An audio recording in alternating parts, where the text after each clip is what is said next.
Hello, my name is Jim Caseman. We're talking about, in this series, biblical faith. And we concluded in the last session talking about two worlds, the spiritual realm and the physical realm. So we then can say the Christian stands between two worlds, the spiritual and the physical. Now, the spiritual realm, it's offering to us. What's the advantage of being part of the spiritual realm with God? Well, we get to go to heaven when our physical body dies. And God's not boring. I mean, He's the one that created everything, even joy. We're to have the joy of the Lord. And heaven, you read a little bit that's said about heaven in the book of Revelation. It's a totally awesome world, way beyond what we have here. And so this is it's something that we look forward to as born again believers. But we can't feel it, taste it, smell it, or touch it with our five physical senses. It's in the spiritual dimension. It's all by faith. Now you take the natural world. Now we as human spirits live in this physical body, and the physical body then has death in it, like I said in another session. So it's drawn to the world because Satan, his name is death really, and he is the head of this physical dimension for a short time yet. And so death is everywhere in this world. You can't look anywhere without seeing death. Leaves are drying up, trees are dying, roads are wore out, buildings are wearing down and falling apart. And of course, the devil and the majority of the people are not born again, and they're speaking death.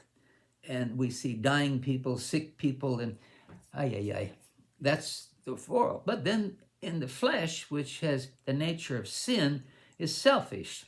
And so there's a lot of selfish things that we can partake of in the world. Now, they're not biblical, they're not good. We can do drugs, we can do alcohol, wine, and get high and get drunk and do things we never thought we'd ever do. And the flesh loves that sort of stuff. Flesh has death in it, and it has a lot in common with the death in the world. And it's get drunk, throw up, and all that sort of stuff, and hung over the next morning, and we think we're having a happy time. But we can feel it all with our five physical senses. But we can't, then things in the spiritual realm, like heaven and everything else, we can't pick it up with our five physical senses. That all is in the spiritual realm with our spiritual senses. Now, I did say in an earlier session, 1 Thessalonians 5:23, I pray God that your whole spirit, soul, and body be preserved blameless. Well, I am a spirit, a human spirit, and I have five spiritual senses. In other words, my body can drop dead, and in the spiritual realm, I can still see, taste, and touch, and smell. And then, of course, the five physical senses. And so then, the world then, the spiritual realm has five physical senses too. That's what I'm saying. Or the human spirit, I'm sorry. So with the five physical senses, man is tempted. And it's a great temptation. This visible world, this physical world, is a great temptation for a believer, a Christian, to forget God. The physical world says, well, everybody's doing it, must be okay. Because the majority of people are getting drunk and drinking wine. No, that's not okay according to the Bible. But you see, all of these things are temptation coming through the physical senses, appealing to the physical senses, for the Christian to turn their back on God and just go back into the world. Whereas the things of the spiritual realm, we can't pick it up with our five physical senses. It's by faith that we know we're going to heaven. It's by faith that we're born again and have a different nature. It's by faith that God lives inside of us as a living temple. But you don't need faith just to appeal here in this physical dimension. You don't need faith to go to hell. You don't need faith to go to hell. All you got to do is just let your physical body control you, and it'll drink itself to death, work itself to death, or what have you. But you as the human spirit living inside of that physical body, we are told, like we said earlier in Romans chapter 12, verse 1, I beseech you therefore, brethren, you present your bodies a living sacrifice. We as human spirits have to be strong enough to rein in our flesh and say we used to do that before we were Christians, but we don't do that anymore. and present our body a living sacrifice to God. And he needs this sinful flesh in order to accomplish what he wants to do in the physical dimension. And so we could turn to Luke 16. I think that'd be a good time to look there real quick. And we see, beginning with verse 19, here we're talking about the rich man and Lazarus, verse 19. And of course, now we're going to watch this now, because we're talking about a physical dimension, we're talking about the spiritual dimensions and the physical five senses and the spiritual five senses, and on and on. We see all of that in this little scenario here with the rich man and the Lazarus. Verse 19. There was a certain rich man who was clothed in purple and fine linen and fared sumptuously every day. And there was a certain beggar named Lazarus, full of sores, who was laid at his gate, desiring to be fed with the crumbs which fell from the rich man's table. Moreover, the dogs came and licked his sores. Now watch it, verse 22. So it was that the beggar died and was carried by the angels to Abraham's bosom. The rich man also died and was buried. Okay, first of all, they both died. Well, obviously, that was both of their physical bodies died and were buried. Okay, of course, the angels escorted Lazarus to Abraham's bosom. Abraham's bosom would be paradise. That would be heaven. That's what the Jews called heaven, paradise, and all that sort of stuff. And so angels escorted him to paradise. Well, meanwhile, the demons then, and being in torments in Hades, he lifted up his eyes, saw Abraham forth Lazarus in his bosom. So, upon their death, physically, the beggar goes to heaven, and Lazarus goes to hell.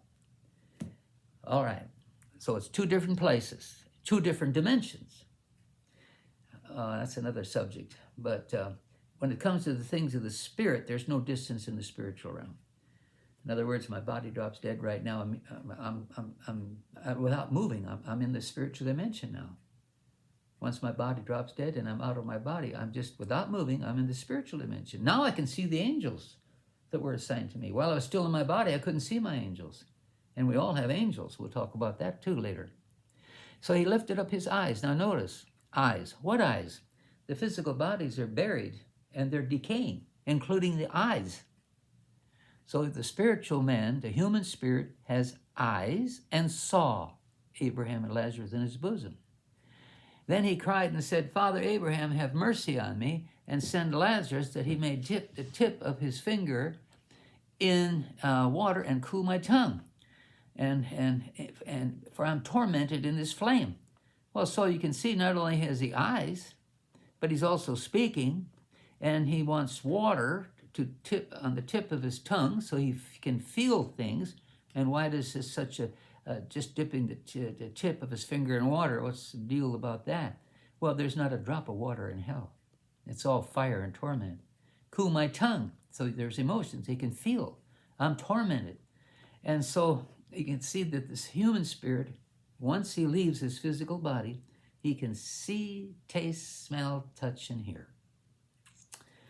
All right, but then he also said in verse 22, and being in torments in Hades, he lifted up his eyes and saw Abraham off. And he saw into heaven. He saw Lazarus in heaven, in Abraham's bosom. And so hell is one dimension. Heaven is another dimension. And maybe in another session we can tell you how far away that is in the natural realm. But it's like he could see him in heaven. And then he said, Son, in verse 25, remember that in your lifetime you received your good things, and likewise Lazarus evil things, and now he's comforted and you're tormented. And guess what? The physical brain is rotting in the grave. That's gone. He's in hell. And memory is in the human spirit.